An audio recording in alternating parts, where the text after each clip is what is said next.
I I used to I was like chairman of the Arnold Classic during the '08, '09. Like I've been to all this stuff. Like I've been Yeah. around all this stuff. Like I rode all the rides. And what I want people to realize, like, get back to your maybe more a little more simplistic or concrete values.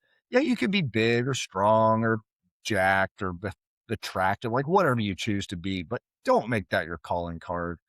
Yeah. Make that the only thing that matters. Because man, there's a lot of beautiful jacked people walking around that I don't want to spend more than 7 seconds with. And it's unfortunate because when you're young, you're like, this is awesome. This is what I want to do. You Yeah. get around, you're like, Yeah. gross. Gross, Yeah. like this, and so that I've just kind of, I wouldn't say written off that world, but unless they're real ones that could have real conversations and have real values, I've kind of written off that. And if we could talk about training or talk about lifting and going hard and all that stuff, like, that's great, but there better be something more than that because you know, I'm no longer impressed if you could stand up with a lot of weight on your back. That doesn't make you a man. It doesn't make you a Yeah. good man. It doesn't make you a good woman. It just makes all that I know. It means that you could stand up with a lot of weight on your back. That's Mhm. all it tells me.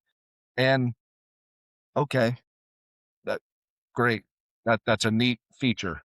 It better Yeah. be more Yeah. than that. So Yeah, and it's funny how I know, like, for me, it kinda took me getting older to finally understand that. Like, my definition of what a real man was really changed. I'm 46, and it took me until about 42 to understand what a real man was. and there's no way to know if you don't know. Yeah, yeah. You could have mentors try to help you, or you might be a little old for your age or like an old soul or whatever, but all of us kind of have to ride that ride to some extent. There's all Mhm. the things where we probably spend a little too much time in the mirror, if they spend a little bit too much time thinking about what we're portraying, what people think about us. And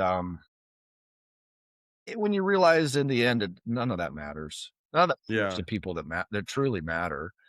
Um, I would argue that anyone that most people want to emulate, be like, or be, um, or that they would want to attract the attention of, none of those people care about that stuff. And the ones who do, you probably shouldn't really be trying to be like them. And so you kind of, my goal now is to let people see behind the screen and the curtain and go, hey, 600 pounds is interesting and everything, but like, it's a feature. That's Yeah. great, and if you can't do 600, you can do 500, great. If you can't do that, you can do 400, great. If you can't do that, it's 300. You kinda get the point? Like, it doesn't Mm. matter. Yeah. Like, Yeah. are you Yeah. trying hard? Are you enjoying yourself? Are you educating Right. others and inspiring others around you? Like, that's all we could leave here. Mhm. Unfortunately, I got to experience it firsthand. My dad was a massive collector of a lot of cool things. He did a ton of amazing things while he was here on Earth. But the second he passed, that stuff was no longer his. It was someone else's treasure or problem to deal with. And all of his efforts and all of his lifts and all of his trophies and all of his everything, he couldn't take him with him. And so all that was left behind was the people who he touched, who he inspired, who he loved on.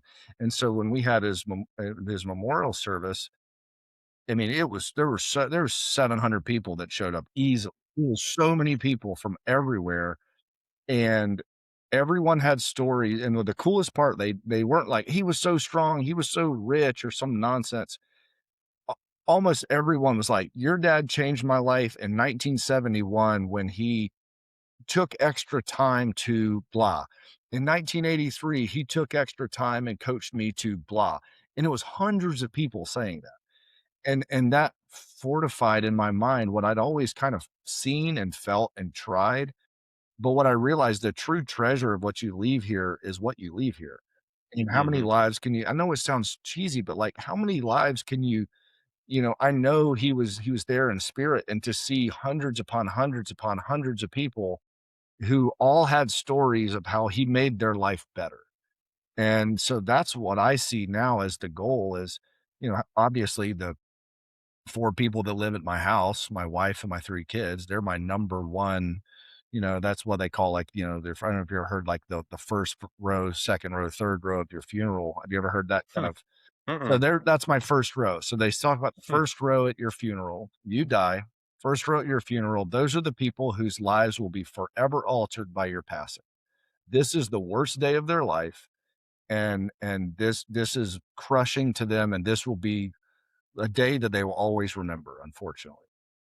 Yeah. The row 2 is there to support row 1, and everyone in row 3 and back is probably on their phone. And Man, that's great. it's a hard one to swallow, and I Mhm. bit crass and a bit whatever, but the reality of it is It's true, though. It's true. right? And then you kinda realize that out of that row 3 and back, 30% of the people are on their phone, and all of them are gonna go to Applebee's after this and get something to eat.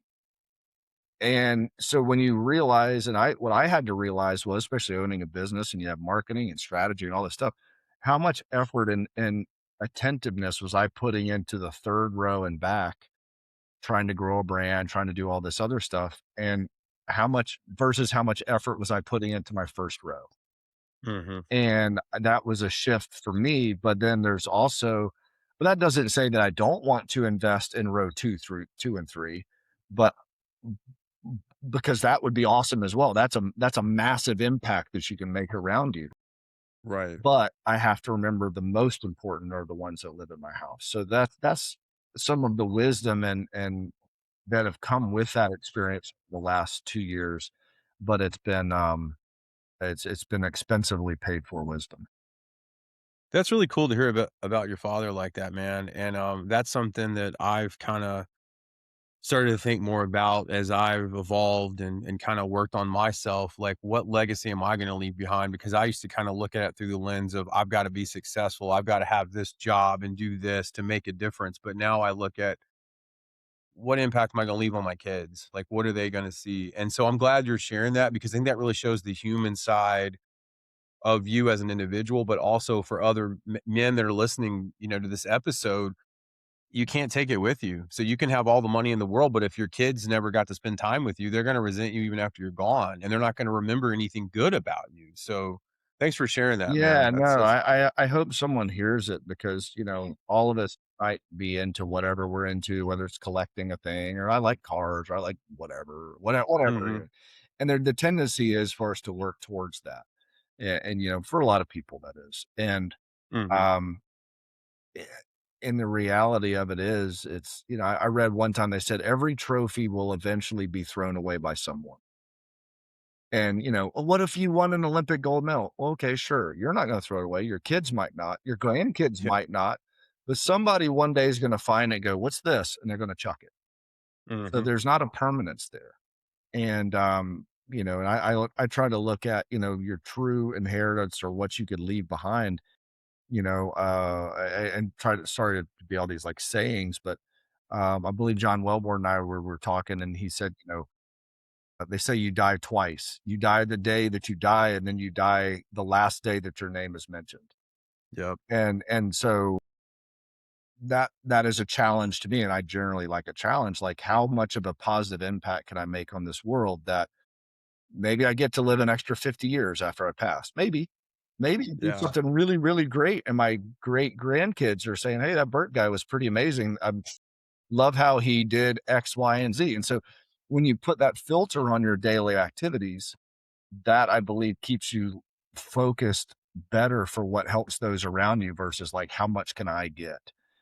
Mhm. Because I've been poor and I've been rich, and I'll be honest, I wasn't any happier either way.